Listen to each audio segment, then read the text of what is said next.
السلام علیکم ورحمۃ اللہ وبرکاتہ۔ الحمدللہ وحدہ والصلاۃ والسلام علی من لا نبی بعدہ، اما بعد۔ سامعین کرام اور مشاہدین عظام، خواتین ملت، عزیز بچوں اور بچیوں، شرک اصغر شرعی کورس میں آپ تمام حضرات کا استقبال ہے۔ اللہ تعالیٰ سے دعا ہے کہ رب العالمین ہمیں ہر طرح کے شرک سے مامون اور محفوظ رکھے اور شرک کی گمبھیرتا اور خطرناکی سے آگاہ فرمائے، تاکہ ہم خود بچ سکیں اور دوسروں کو شرک سے بچا سکیں یا بچانے کی کوشش کریں۔ ہم اور آپ یہ بات جانتے ہیں کہ شرک کا معنی، مفہوم اور ارتھ یہ ہے کہ اللہ تعالیٰ کے ساتھ کسی کو بھاگیدار بنانا، کسی کو شریک بنانا، کسی کو ساجھیدار بنانا، یہ شرک کا عمومی مفہوم ہوتا ہے۔ چنانچہ اگر ہم یہ کہیں کہ شرک کہا جاتا ہے اللہ تعالیٰ کی الوہیت میں، اللہ تعالیٰ کی عبودیت میں اور اللہ تعالیٰ کے ناموں اور خوبیوں میں اللہ کے کسی بھی مخلوق کو ہمسر بنانا، ہم پلہ بنانا، ہم مثل بنانا، بھاگیدار بنانا، شریک بنانا، یہی شرک ہے۔ اللہ تعالیٰ نے جتنے نبیوں اور رسولوں کو مبعوث فرمایا، سارے نبیوں اور رسولوں کو اولی یہی پیغام اور یہی حکم دے کر کے بھیجا کہ تم لوگ جاؤ اور میرے بندوں کو اپنی اپنی امتوں کو شرک سے ڈراؤ، شرک سے آگاہ کرو اور سارے لوگوں کو صرف اسی بات کا حکم دو اور تعلیم دو کہ لوگ صرف اور صرف خالی اللہ وحدہ لا شریک لہ کی عبادت کریں اور اس کے ساتھ کسی کو شریک اور ساجھیدار نہ کریں۔ شرک یہ بہت ہی بڑا گناہ ہے،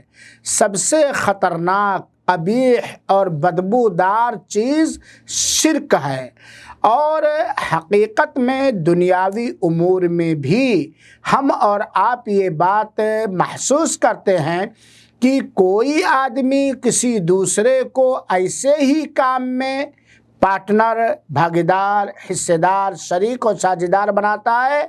جو خود کرنے کی طاقت نہ ہو اور اس کام کی تنہا ادائیگی میں اس کے اندر ضعف پایا جائے یا کمزوری پائی جائے۔ اللہ رب العالمین ذو القوۃ المتین ہے، اس لیے اللہ تعالیٰ کے ہاں کسی طرح کی کسی بھی کام کے کرنے کی کوئی کمزوری، محتاجی نہیں پائی جاتی ہے۔ اسی لیے اللہ تعالیٰ کسی بھاگیدار کا، کسی ساجھیدار کا، کسی حصے دار کا کوئی ذرہ برابر محتاج نہیں ہے۔ اسی لیے اللہ تعالیٰ نے سورہ بقرہ کی آیت نمبر 22 کے اندر کھلے الفاظ میں ہمیں اور آپ کو یہ حکم دے دیا ہے فَلَا تَجْعَلُوا لِلَّهِ أَنْدَادًا وَأَنْتُمْ تَعْلَمُونَ، تم لوگ اللہ تعالیٰ کے لیے شرکا، ساجھیدار نہ بناؤ، شریک نہ بناؤ، حالانکہ تم لوگ اچھی طرح جانتے ہو۔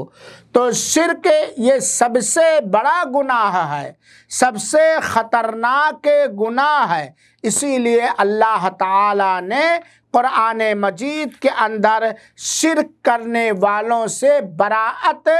ظاہر کر دی ہے۔ حضرت ابو درداء رضی اللہ تعالی عنہ بیان فرماتے ہیں، اور یہ روایت صحیح الجامع کی ہے، حدیث نمبر 7339۔ حضرت ابو درداء رضی اللہ تعالی عنہ کہتے ہیں اوصانی خلیلی، ہمارے جگری دوست نے ہمیں وصیت کی ہے، یعنی اللہ کے رسول اکرم صلی اللہ علیہ وسلم کے بارے میں کہتے ہیں کہ ہمارے جگری دوست، دلی دوست، ہمارے خلیل نے ہمیں یہ وصیت اور نصیحت کی ہے، کیا؟ اللہ تشرک باللہ شیئا وان قطعت او حرقت، چاہے تمہاری بوٹی بوٹی کر دی جائے یا تمہیں خاکستر کر دیا جائے، تمہیں جلا دیا جائے، پھر بھی تم اللہ تعالی کے ساتھ شرک نہ کرنا۔ یہ پہلی وصیت ہے اللہ کے رسول اکرم صلی اللہ علیہ وآلہ وسلم کی حضرت ابو درداء کو اس حدیث کے اندر۔ دوسری وصیت ولا تترک صلاۃ مکتوبہ متعمدا فمن ترکها متعمدا فقد برئت منہ الذمہ، قصد و ارادہ کے ساتھ جان بوجھ کر کوئی فرض نماز قطعا نہ چھوڑنا، چنانچہ جس نے کوئی بھی فرض نماز قصدن اور عمدن جان بوجھ کر چھوڑ دیا، اس سے وہ اللہ تعالیٰ کے ذمے سے وہ بری ہو گیا۔ اور تیسری نصیحت اس حدیث کے اندر اللہ کے رسول اکرم صلی اللہ علیہ وسلم نے حضرت ابو درداء رضی اللہ تعالیٰ عنہ کو کی ولا تشرب الخمر، دیکھنا شراب نہ پینا، دارو نہ پینا، فإنها مفتاح کل شیء، کیونکہ دارو یا نشیلی چیزیں ہر مفتاح کل شر، ہر شر، ہر فساد، ہر برائی کی یہ کنجی ہے۔ یہ روایت ہے اور علامہ البانی رحمۃ اللہ علیہ نے مجموع الجامع میں حدیث نمبر 7339 کے اندر اس کو صحیح قرار دیا ہے۔ چنانچہ ہمیں یہ بات معلوم ہوئی کہ شرک سب سے بڑا گناہ ہے، شرک سب سے بدترین جرم ہے، اللہ کی زمین پر شرک سب سے بڑا ظلم ہے، اللہ کی زمین پر شرک سب سے بڑا فساد ہے، اللہ تعالی کی سب سے زیادہ توہین اور تحقیر شرک کے اندر ہے۔ چنانچہ جو بھی بندہ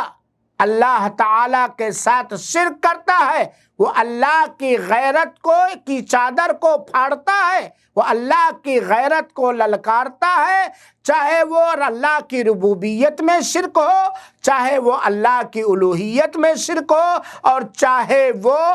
اللہ کے ناموں